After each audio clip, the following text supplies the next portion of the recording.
एक आदमी को नंगा करके बिस्तर से बांध दिया गया और फिर सिरिंज में भरे नीले तरल को धीरे धीरे उसके शरीर में इंजेक्ट किया गया। इसके बाद आदमी को बहुत दर्द हुआ और उसका शरीर धीरे धीरे असामान्य हो गया।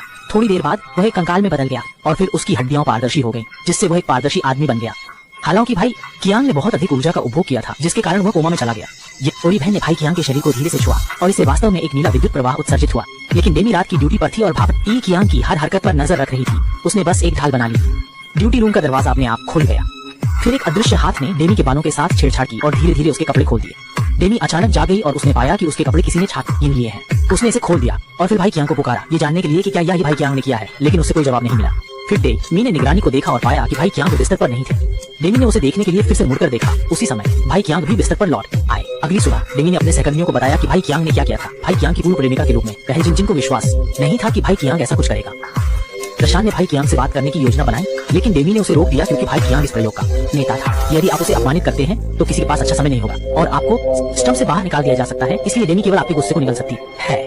इस दिन हेई मेई शौचालय में गई, लेकिन अचानक महसूस किया कि उसके पीछे कोई था। वह जांच करने के लिए पीछे मुड़ी, लेकिन उसे कुछ नहीं मिला।